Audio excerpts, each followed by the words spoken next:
enjoyed the storm last night? That I guess I know. This morning I want to talk about fulfilling your spiritual destiny. And as we know, we are a spirit living in a body and we possess a soul. And the real person inside us is our spirit. Our soul consists of our mind, will, and emotions. The spirit experiences through your soul and your soul through you. Spirit will never find happiness, satisfaction in a physical enjoyment, pleasure, or gratification. One of the biggest mistakes in life is to throw our spiritual needs into unfulfilling material obsession. Our own sense enjoyment or our own self-enjoyment has nothing to do with the soul's characteristics. The stimulating, pleasing sensations that we receive from material things does not meet the necessities of the soul. So as spiritual beings, we're always in search of complete happiness and satisfaction. We look for life, we look for never-ending love. But matter, or stuff, is quite the opposite to these intense longings of the soul.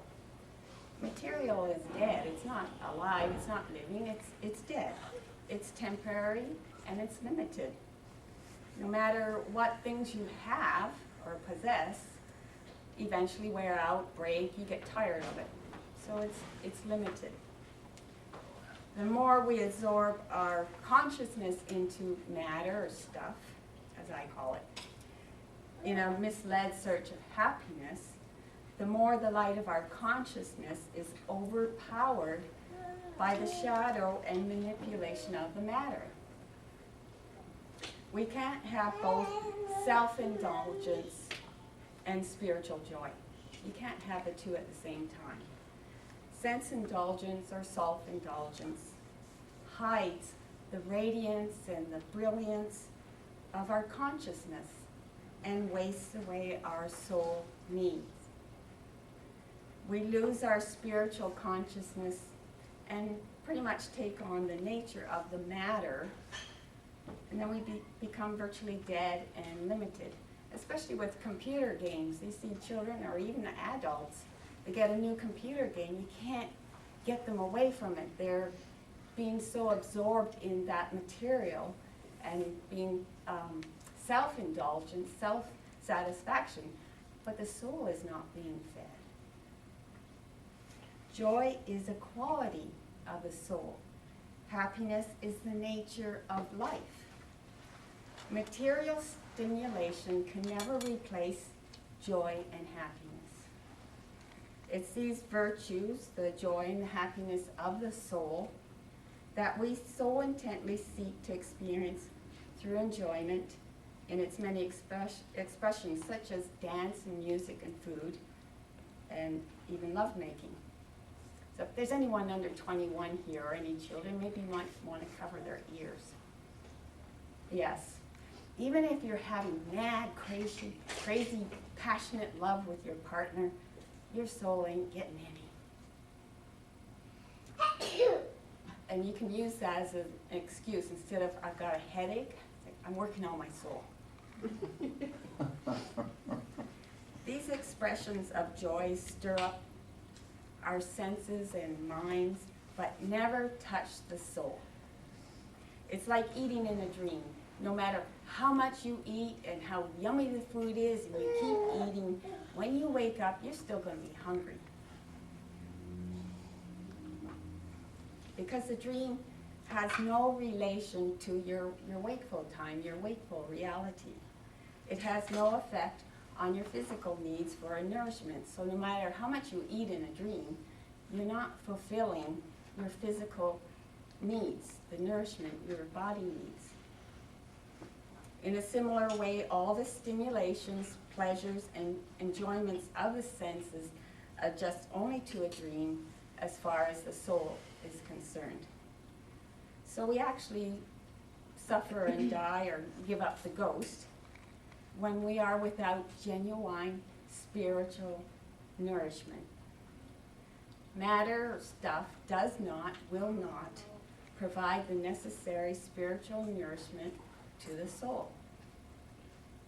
So by showing self-will or control with matter, and it's okay to have some things, but involving ourselves in the eternal spiritual reality, then can we begin to actually experience soul-deep satisfaction, a pure and worthy joy full of meaning and life. And we should take steps only to provide the necessities for health and maintenance of our body. Instead of looking for enjoyment in matter, in things, we need to direct our attention to the love of this Supreme Being, this Great Spirit, or the God of your understanding. Then we will finally realize our soul nature. Especially with Spirit being, or the God of your understanding, being the most powerful expression of life and the very manifestation of joy and happiness, and will provide us with brilliance and life. We are in search of that unlimited beauty. No wonder we become so disheartened and disappointed in our pursuit of happiness in matter or stuff.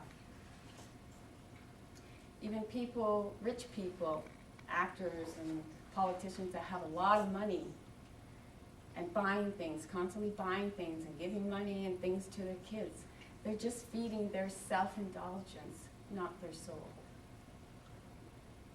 And I remember when I was about 8 years old, not too long ago, and I was in Brownies. At Christmas time, we would always exchange a little gift, and I got a Nancy Drew book. And I couldn't wait to read it. So I opened to the first page, I read the first sentence, and slammed the book shut and tossed the book away. And my mother was disappointed and asked why I didn't want to read the book. So now back then, parents were a little more strict than today. So we weren't allowed to use the S word, but I did. Yes, I did. I told her I didn't like the book because it was stupid. So before I got my mouth washed out with soap, I proceeded to explain why I felt this way about that book. So I turned again to that first sentence, where Nancy Drew says, "Oh, Mom, I'll just die if I don't get a horse." You see, at 8, I couldn't comprehend how anyone could die by not getting something they don't need to survive with. My parents were financially struggling, and we had didn't have a lot of things, and there were things I would have liked to have. So did that mean I was going to die because I wasn't going to get them? Now, if Nancy Drew had said, "Oh, Mom, I'll just die if I don't get any food for a month," then I could understand that. So my mother laughed and explained that it was just an exaggerated expression. Nancy Drew wanted something so bad that she felt she would die if she didn't get it. So I guess that was my first real lesson in exaggerated sayings, but I still couldn't figure it out. Couldn't figure out why anyone would say that about a thing. And I never did read any further of that book. So nowadays it's a little more extreme. A teenager might say, "Hey, if my parents don't get me a new car for my 16th birthday, I'll kill them." Now, hopefully they don't. I don't think they would, but I don't understand why anyone would say that about a material thing. If the teenager gets the new car, does that mean he loves his parents more? Or if the parents are really smart and don't get the teenager the car, does that mean they have the right to hate their parents? Should our feelings toward another be based on what they don't or do give us materially? And besides, we all know that a car depreciates in value as soon as it leaves the lot. So acquiring things does not give us eternal joy. It does not feed the soul. Think of all the things that God has given us that we could not exist without. life itself, his love, his protection, Mother Earth and the water that we survive on. Those are what should give us joy and happiness and feed our soul as well. Focusing on having more material things means you're spending less time nourishing the soul. The soul isn't experiencing life. It feels sad. You feel sad, so you go out and buy more things, just for that temporary fix of joy, that little bit of high. And some people say they could never do or live the way Mother Teresa did, or the Dalai Lama, or the monks. Why? Because they don't have things. But they sure do feed their souls, and they are very proud and happy souls. You've heard the saying, you can't take it with you, but good deeds do go with you. And these people that feed their souls, they also know that Spirit put them there for a reason. God places you where you should be, whether you like it or not. You are here for a reason. I am here for a reason. And as long as you believe and have faith in why you are here, you will find joy and happiness. There's a story, I read it a while ago, but somebody emailed it to me again, so I'm assuming I'm supposed to read it again. It's called The Wrong Funeral. So some of you may have heard it. I'm going to shorten it some. It's about a woman who was at the funeral of her dearest friend, her mother, who had died of cancer, and who was always supportive to her daughter. So she says, when Mother's illness was diagnosed, my sister had a new baby and my brother just got married. So it fell on me, the 27-year-old middle-aged child without entanglements, to take her on, and I counted it as an honor. She asked, what now? What now, Lord, as I sat sitting in the chair or church? My life stretched out before me as an empty abyss. My brother sat stoically with his face toward the cross while clutching his wife's hand.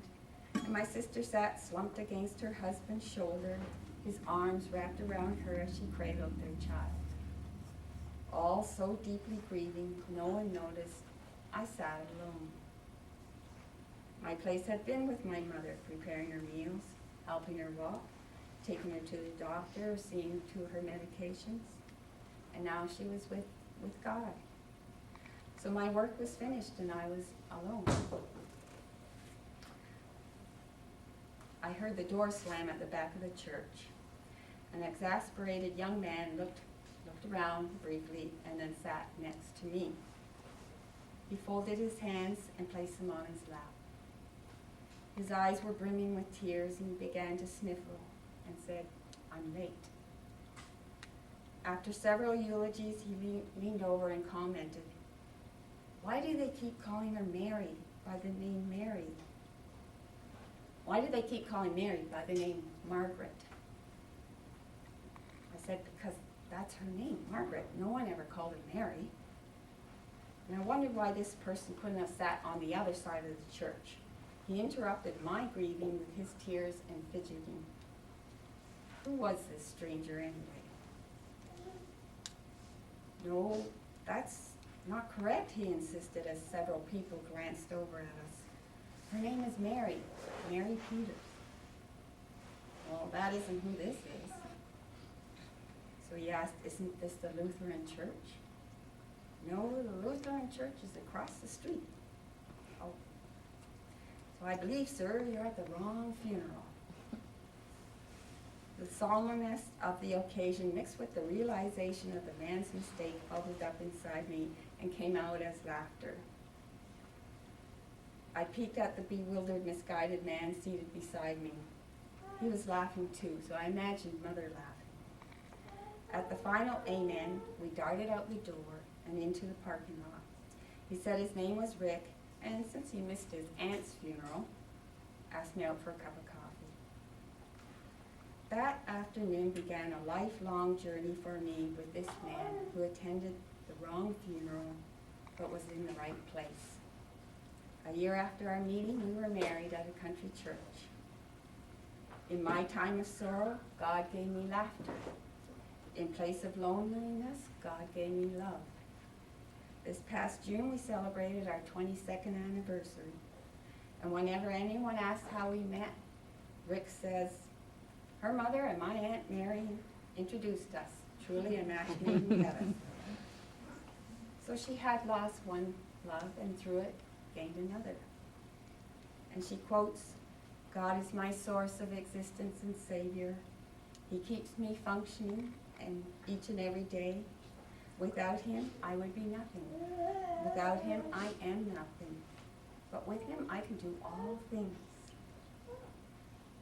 And if I hadn't moved where we are living now, I wouldn't have met Reverend Alva. I wouldn't have met you. I wouldn't have met Bonnie or Sharon, nor to teach with them, to help the students and others to progress as they've helped me, to help others to believe, have faith, hope, love, and understanding. That is what feeds the soul, and it is so rewarding. If you regularly take action on the word of Source or God, take joy in honoring Source through expressions of love, and grow into a loving relationship with Source, then your spirit will grow strong and healthy. But if you live only to satisfy physical and material desires, then your spirit suffers from malnourishment and can easily succumb to selfish, hateful, immoral influences. And a lot of young people are stealing and robbing and taking things that aren't theirs because they want that temporary fix. They can never get enough. And that's immoral. It's not feeding the soul, only their selves. So if you're feeling lost and sad and unsure, depressed, don't go get something. Go do something. I also have a little prayer. I made copies if anybody likes some. But it's a short prayer. If you read it from the top to the bottom, it's a non-believer's view of life. But if you read it from the bottom up, it's a believer's view of life. It's a little bit religious, but I thought I'd read it just to give you an idea of what we're saying. So a non-believer's view of life says, I will live my life according to these beliefs. God does not exist.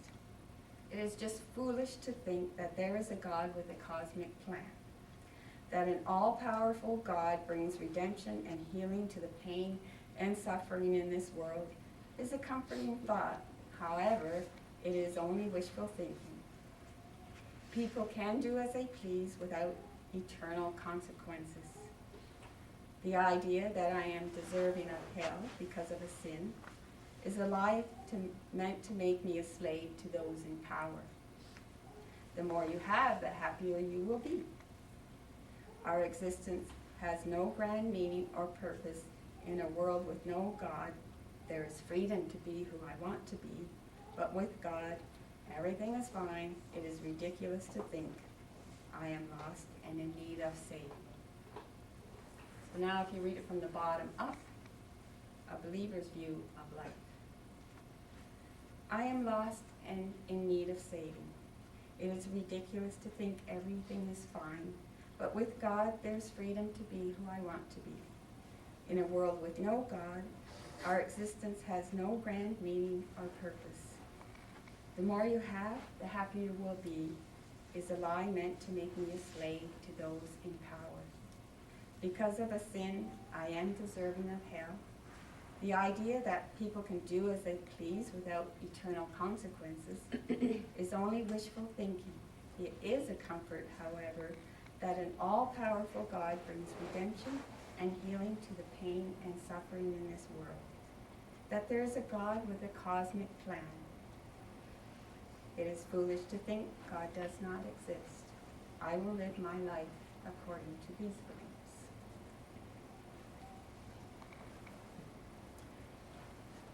And if you need help to learn how to feed the soul and how to progress and move forward, Andrew Vanderpeep is doing a wonderful workshop on August 10th, tools to help you move forward, and it would help feed your soul. So find and love yourself. Find and love God through good deeds and good thoughts, and you will find love, happiness, and joy, and fulfill your spiritual destiny. So thank you for coming here this morning, and thank you for feeding your soul.